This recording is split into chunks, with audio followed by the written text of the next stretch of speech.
currently managing two funds, and the core focus of BTS has been that to provide growth capital to the SMEs, in the sense that we are providing the growth capital anywhere between between $3 to $10 million is what is the investment ticket size which we are looking at. But yes, we are a sector agnostic fund, and having said that, we are optimistic about both India as a a manufacturer for the global markets, as well as the domestic growth story. So we are upbeat on both of these particular sectors. So we have been investing in pharma and life sciences infrastructure, which includes renewable energy generation, to be specific, not clean tech as such, and the regular manufacturing and the allied activities. ITS and telecom always have been the investors' favorite over the last couple of years, and we are also upbeat on the media and entertainment as a sector going just about 2 years from now. So this has been, we have invested across various sectors, including logistics and pharma, manufacturing, auto ancillary, including textiles.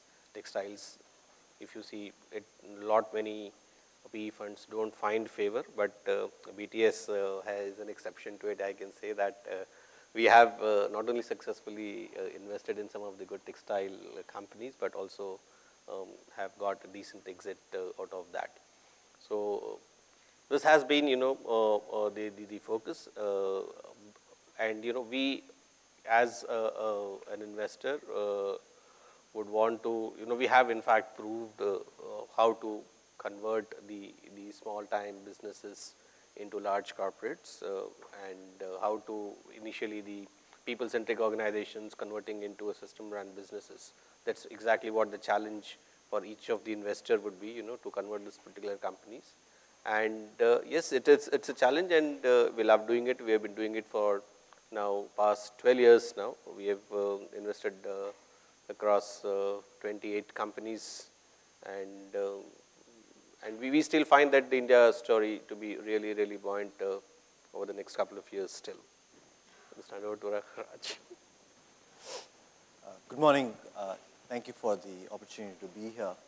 I will quickly talk about my firm, our focus, and then make some comments about where I see private equity going and some changes that are happening there. I'm a partner at Ascent Capital. We're on our third fund. We manage approximately $600 million. Our most recent fund was closed in January last year. We raised an additional $350 million.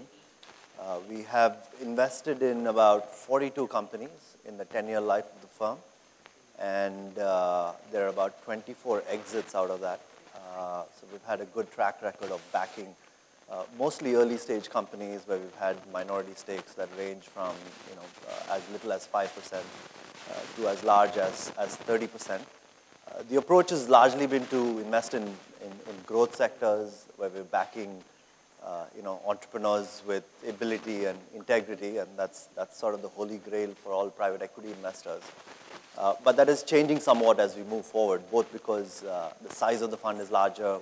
We are prepared to commit between $15 and $50 million per transaction out of the new fund, and that can go up to as much as $100 million, because several of our investors are keen on investing alongside us, and also sort of given changes we see in the marketplace, and also some evolution in our own capabilities.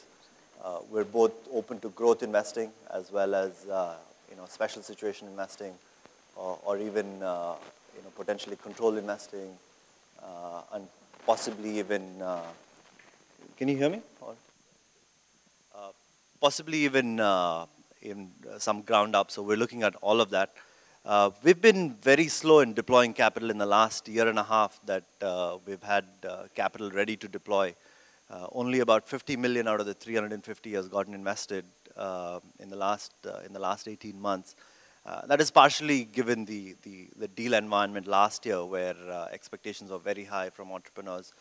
Valuations are probably rich as well. And we think it's very, very important to get the cycle right in the environment. And we expect the next 18 months to be a period where we're deploying capital much more aggressively. You know, we probably will deploy another $150 million in the next 12 to 18 months. The sectors that have been interesting for us, there are about 3 themes that we like. One is just to participate in the India growth story on the consumer side. Anything that serves the Indian market, particularly sectors where there aren't established leaders. We see that in several subsectors within financial services. We like education, healthcare, a few other sectors. Another theme for us has been investing in the India infrastructure story. We have several investments in EPC companies and other infrastructure plays. And finally, the last theme is investing in companies that leverage India to serve the world. And that can be IT, ITES, or more broadly into pharma and other sectors. Similar, I think, to what some of the other panelists have said. I also think there's a profound shift happening in the way private equity is being played, will play out in India over the next 10 years. And we've got to remember that this industry is quite young, and it's largely been a beta play so far, both in terms of the dollars that have come to India, as well as the amount of time in which we've had the world's interest. I was one of the 2 partners at CRIS when we were raising our first fund, and we talked a lot at that time. We were probably the first team to raise money from LPs directly, focused on India. And we talked a lot at that time about the middle class, rule of law, English speaking, the potential in the domestic market and so on. And all we heard back was corruption, poor infrastructure, all the problems. That's all they saw. They magnified the problems, discounted the potential.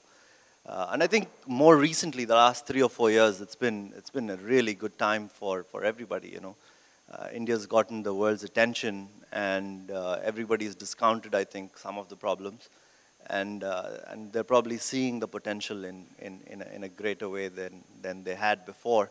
And the truth is probably somewhere in between. And the point I'm making simply is that I think while the long-term India story is powerful and I think will play out, we definitely can't take it for granted. And I think we'll need to do our work, make the changes that are necessary.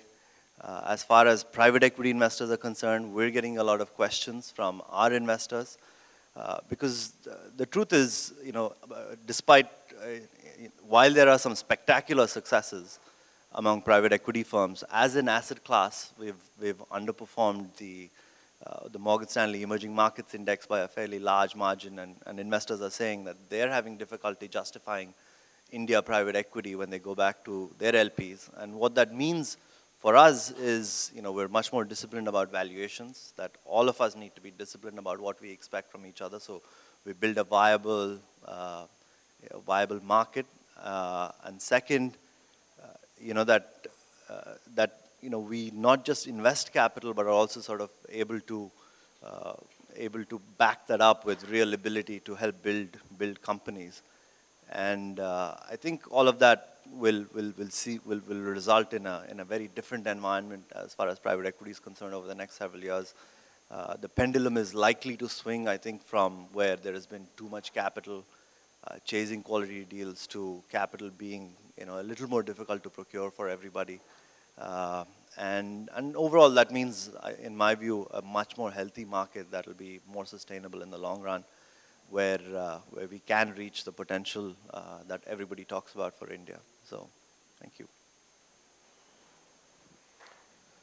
Thank you. So, if there are any questions from the audience, yes, please go ahead.